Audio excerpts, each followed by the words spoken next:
নামাজ। জাতীয় বক্তাদের সেই সুচিন্তা নেই, নেই প্রাণের তড়িৎ শক্তি, নেই জ্বালাময়ী ভাষণ, রয়েছে আজানের প্রথা, নাই বেলালি প্রাণ, আছে দর্শন, নেই গাজালি শিক্ষা।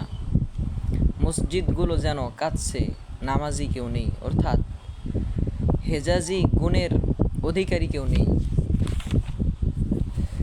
নামাজে দুনিয়া আখেরাতের অসংখ্য উপকারিতা রয়েছে। নামাজ পবিত্রতা ও পরিচ্ছন্নতার অভ্যাস গড়ে তোলে। নামাজ মানুষকে সময়ের নিয়মানুবর্তী বানায়। নামাজের কারণে সকালে জাগ্রত হওয়ার অভ্যাস গড়ে ওঠে। নামাজের বরকতে গুনাহ থেকে বিরত থাকা সহজ হয়। জামাতে নামাজ আদায়ের কারণে সমাজে সম্প্রীতির উৎসাহ জন্মে। নামাজ অন্ধকার কবরে প্রদীপ হয়। নামাজ আখেরাতের উত্তম পথে। নামাজে আত্মিক প্রশান্তি লাভ হয়। সপ্তরাজ্যের সম্পদ খরচ করেও তা লাভ হয় না। সবচেয়ে বড় কথা হলো নামাজ দ্বারা আল্লাহ তাআলার সন্তুষ্টি লাভ হয়। নামাজের যত্নবান হওয়ার কারণে হাসরের ময়দানে রাসূলুল্লাহ সাল্লাল্লাহু আলাইহি ওয়াসাল্লামের শাফাআত লাভ করা সম্ভব হবে। বিসমিল্লাহির রহমানির রহিম। আলহামদুলিল্লাহি রাব্বিল আলামিন ওয়াসসালাতু আলা খায়রি খালকিহি সাইয়্যিদিনা মুহাম্মাদিন সাইয়্যিদিল মুরসালিন ওয়া আলা আলিহি ওয়া সাহবিহি হুদাতিদ দীনিল মাতিন ওয়া মান তাবিআহুম বিইহসানিন ইলা ইয়াউমিদ্দিন আম্মা বা'দ। فأعوذ بالله من الشيطان الرجيم. بسم الله الرحمن الرحيم. قل أمر ربي بالقسط وأقيموا وجوهكم عند كل مسجد وادعوه مخلصين له الدين كما بدأكم تعودون. আপনি বলুন, আমার প্রভু আদেশ করেছেন ন্যায় বিচারের এবং এ হুকুমও যে প্রত্যেক সাজদার সময় নিজের মুখমণ্ডল সোজা রাখো আর আল্লাহর ইবাদত এরূপে করো যেন ইবাদত শুধু আল্লাহরই উদ্দেশ্য হয়। আল্লাহ তোমাদেরকে প্রথমে যেরূপ সৃষ্টি করেছেন সেরূপে তোমাদের কিয়ামত দিবসে সৃষ্টি হবে। তোমরা কিয়ামত দিবসে সৃষ্টি হবে। ওয়া আকিমিস সলাতা ইন্নাস সলাতা তানহা আনিল ফাহশাই ওয়াল মুনকার। এবং নামাজের পাবন্দী করো, নিশ্চয়ই নামাজ নির্লজ্জ ও অশোভনীয় কাজ হতে বিরত রাখে। ইয়া আইয়ুহাল্লাযীনা আমানুস্তাঈনু বিস-সাবরি ওয়াস-সালাহ ইন্নাল্লাহা মা'আস সাবিরিন। হে মুমিনগণ, তোমরা ধৈর্য ও নামাজ দ্বারা আশ্রয় গ্রহণ করো, নিশ্চয়ই আল্লাহ ধৈর্যশীলদের সাথে থাকেন। হযরত ইবনে মাসউদ রাদিয়াল্লাহু তাআলা আনহু বর্ণনা করেন, আমি রাসূলুল্লাহ সাল্লাল্লাহু আলাইহি ওয়াসাল্লামের নিকট আরজ করলাম, মহান আল্লাহর নিকট কোন আমল বেশি প্রিয়? রাসূলুল্লাহ সাল্লাল্লাহু আলাইহি ওয়াসাল্লাম ইরশাদ করেন, সময় মতো নামাজ আদায় করা। আরজ করলাম, এরপর কোন আমল উত্তম? ইরশাদ করেন, মাতা পিতার সাথে সদাচরণ। আরজ করলাম, এরপর কোন আমল উত্তম? ইরশাদ করেন, আল্লাহর রাস্তায় জিহাদ করা। হযরত সাওবান রাদিয়াল্লাহু তাআলা আনহু থেকে বর্ণিত, রাসূলুল্লাহ সাল্লাল্লাহু আলাইহি ওয়াসাল্লাম ইরশাদ করেছেন, হে লোক সকল, অবিচলতার উপর থাকো, আর তুমি এভাবে পুরো হিসাব করতে পারবে না, তোমার সামর্থ্য নেই। স্মরণে রেখো, তোমার উত্তম আমল হলো নামাজ, আর মুমিন ব্যতীত কেউ অজুর হেফাজত করে না। সম্মানিত বন্ধুগণ, আসমানি যত মাযহাব রয়েছে সব মাযহাবেই নামাজের আদেশ দেওয়া হয়েছে। হয়তো আদায়ের পদ্ধতি, আরকান, ওয়াজিব, আজকার ও আদায়ে কিছু পার্থক্য রয়েছে, কিন্তু মূল নামাজের হুকুম প্রত্যেক আনুমানিক প্রত্যাদেশ অনুসারী জাতি সম্প্রদায়ই ছিল। সকল আসমানি ধর্মে নামাজ। হযরত জাকারিয়া আলাইহিস সালাম এর সম্পর্কে কোরআনে ইরশাদ করা হয়েছে, ফানাদাতুহুল মালাইকাতু ওয়া হুয়া কাইমুন ইউসাল্লি ফিল মিহরাব। এরপর তাকে ফেরেশতাগণ ডেকে বললেন যখন তিনি মেহরাবে দাঁড়িয়ে নামাজ পড়ছেন। হযরত মূসা ও হারুন আলাইহিস সালামকে আদেশ করা হয়েছে, ফাকিমুস সলাতি ওয়া বাশশিরিল মুমিনিন, নামাজ কায়েম করুন এবং মুমিনদের সুসংবাদ দান করুন। হযরত শুআইব আলাইহিস সালামকে তার জাতি ধমকি দিয়ে বলেছিল, ইয়া শুআইবু আসসালাতুকা তা'মুরুকা আন নাতরুকা মা ইয়াবুদু আবাউনা। হে শুআয়ব, তোমার নামাজ কি তোমাকে এই নির্দেশ দেয় যে আমরা আপন পূর্বপুরুষদের উপাস্যকে ছেড়ে দিই?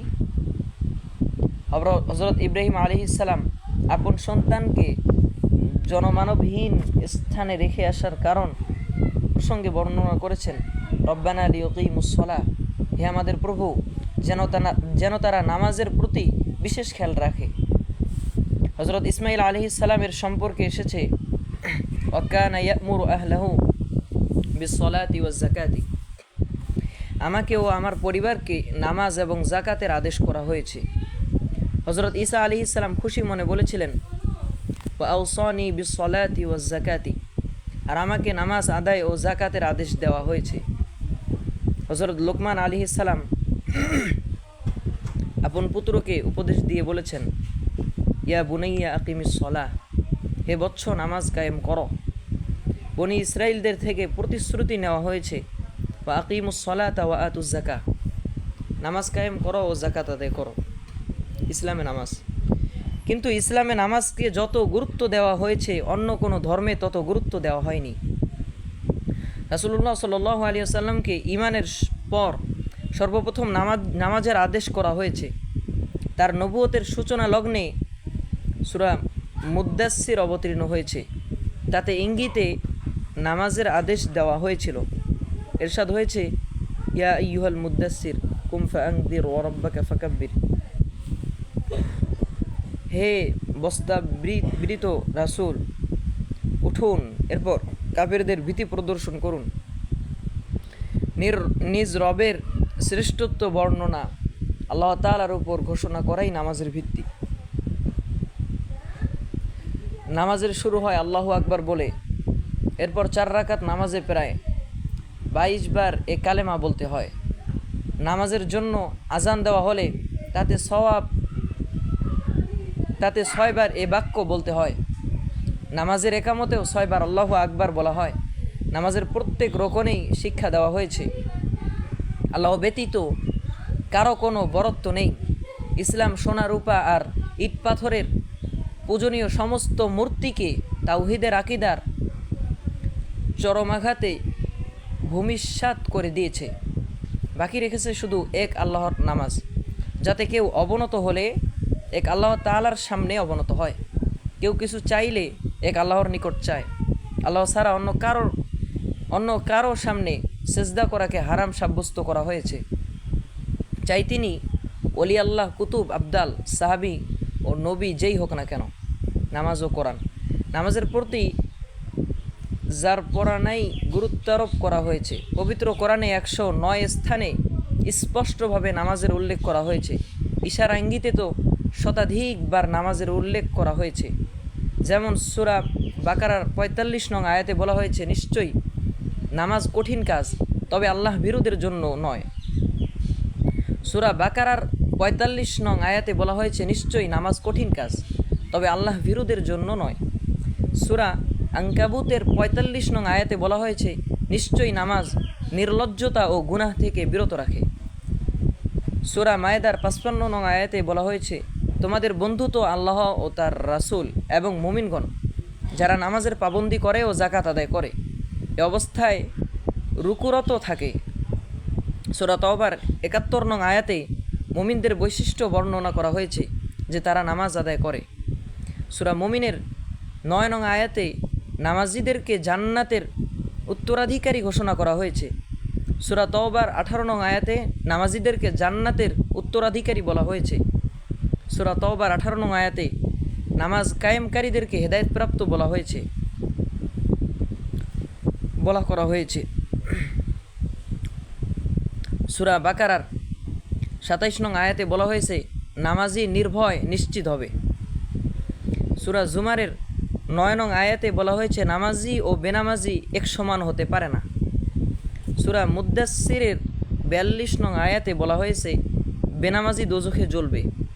এভাবে পুরো কোরআনে নামাজের গুরুত্ব, মর্যাদা আর নামাজ ছেড়ে দেওয়ার বিপদ ও আযাবের উল্লেখ করা হয়েছে। আমি যদি দাবি করি কোরআন মাজিদে নামাজ ও নামাজ সম্পর্কিত বিষয়ে যত বিস্তারিত আহকাম রয়েছে, অন্য কোনো ইবাদত সম্পর্কে তত বিস্তারিত আহকাম নেই, তাহলে মোটেও যৌক্তিকতা হবে না। উদাহরণত নামাজে পোশাকের পবিত্রতার আদেশ কোরআনে রয়েছে, অজু গোসল তায়াম্মুমের আদেশ কোরআনে রয়েছে, মসজিদে নামাজ আদায় ও মসজিদ আবাদের আদেশ কোরআনে রয়েছে। কোরআনে নেশাগ্রস্ত অবস্থায় নামাজের নিকটবর্তী হতে নিষেধ করা হয়েছে। জুমা ও তাহাজ্জুদ নামাজের আদেশ কোরআনে রয়েছে। সফরে কসর করা, ভয়কালীন অবস্থায় যানবাহন ও পায়দলে নামাজ পড়ার নির্দেশ কোরআনে রয়েছে। নামাজে দাঁড়ানো, বৈঠক, রুকু, সেজদা, তাকবীর, তাসবিহ ও তামহিদের আদেশ কোরআনে রয়েছে। এমনকি কোরআন মাজিদে ক্ষুদ্র একটি মাসালাও বলে দেওয়া হয়েছে যে ভয়কালীন নামাজে হাতিয়ার সাথে রাখা উচিত। পক্ষান্তরে আপনি অন্যান্য এবাদতগুলো দেখুন, রোজা, হজ, জাকাত, জিহাদ প্রভৃতি, আপনি এত বিস্তারিতভাবে এবং গুরুত্বসহ অন্য কোনো এবাদতের আহকাম পাবেন না। সর্বাবস্থায় নামাজ ফরজ। এর বহুবিধ কারণ হতে পারে, কিন্তু এর প্রধান কারণ বোধহয় অন্যান্য এবাদতসমূহ বিশেষ অবস্থায় বিশেষ শর্তাবলীর সাথে ফরজ। যে ব্যক্তির মধ্যে ওই শর্তাবলী পাওয়া যাবে না, সে উক্ত হুকুমের আওতামুক্ত থাকবে, বা অন্তত তাকে অবকাশ দেওয়া হবে। যেমন রোজা শুধু সারা বছরে রমজান মাসে ফরজ হয়, কিন্তু মুসাফির, ব্যাধিগ্রস্ত, অতিশয় বৃদ্ধ, ঋতুবতী ও প্রসূতি মহিলার উপর রোজা ফরজ নয়, তারা কাজা আদায় করবে। এমনকি অতিশয় বৃদ্ধ অথবা মরণ ব্যাধিতে আক্রান্ত যে মৃত্যু পর্যন্ত সুস্থ হবে না, তাহলে তার রোজার ফিদিয়া আদায় করবে। হজ সারা জীবনে একবার ফরজ হয়, তাও ওই ব্যক্তির ওপর যে সফরে ব্যয়ভার বহন করতে সক্ষম এবং যাতায়াত ব্যবস্থা যদি সম্পূর্ণ নিরাপদ হয়। জাকাত পুরো বছরে একবার ফরজ, বহুবিধ শর্ত সাপেক্ষে মালদার হতে হবে। এত ঋণগ্রস্ত হবে না যে সব টাকা ঋণ পরিশোধে নিঃশেষ হয়ে যায়। তার সম্পদ নিত্য প্রয়োজনীয় জিনিস থেকে অতিরিক্ত হতে হবে। সেই সম্পদ পুরো বছর তার নিকট থাকতে হবে। জিহাদও বিশেষ অবস্থায় ফরজে আইন হয়। সাধারণ অবস্থায় বৃদ্ধ মহিলা ও ব্যাধিগ্রস্ত তা থেকে দায়িত্ব মুক্ত। পক্ষান্তরে নামাজ সর্বাবস্থায় ফরজ, অসুস্থ হোক বা সফরে, যুদ্ধকালীন সময় হোক বা নিরাপদ সময়। নামাজ প্রত্যেক লোকের উপর ফরজ, ধনী হোক বা দরিদ্র, বৃদ্ধ বা যুবক, পুরুষ হোক বা নারী, শিক্ষিত হোক বা অশিক্ষিত। নামাজ সারা বছর 12 মাস প্রতিদিন ও প্রতি রাতে ফরজ, যতক্ষণ কোনো মুসলমানের হুঁশ জ্ঞান ঠিক থাকে, যতক্ষণ তার দেহে প্রাণ থাকে, তার উপর নামাজ পড়া জরুরি।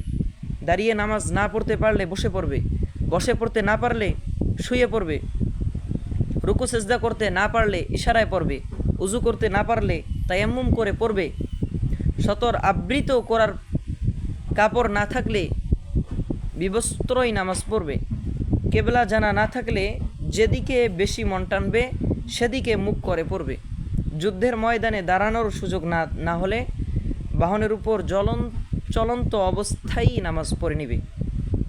অন্য ধর্মে ইবাদতের জন্য গির্জা মন্দিরে যাওয়া জরুরি। জ্যোতিষী, পণ্ডিত, পাদ্রী, পুরোহিতদের খুশি করা জরুরি, কিন্তু নামাজ মাটির যে কোনো স্থানে আদায় করা যাবে। সমুদ্রের ঢেউ আর বাতাসের দাপটেও নামাজ আদায় করা যায়। মুসলমান যে স্থানে প্রার্থনার উদ্দেশ্যে আপদমস্তক অবনত করবে তাই মসজিদ গণ্য হবে। মৌলভী সাহেবকে খুশি করার প্রয়োজন নেই। যদি খোদ নামাজের মধ্যে ইমাম হওয়ার শর্তাবলী পাওয়া যায় তবে সেও ইমাম হতে পারে, কিন্তু এরূপ হতে পারবে না যে জায়নামাজে দাঁড়ানোর ইচ্ছা হলো ঠিক, কিন্তু ইমামতির শর্তাবলী জানে না, যেমনটি আজকাল আমাদের দেশে হয়। মুখে দাড়ি নাই, কোরআনের উচ্চারণ ভুল, ফরজ ওয়াজিব সমূহ জানে না, তার কোট প্যান্ট পরেই ইমামতি করার শখ জেগেছে, আধুনিক ইমাম।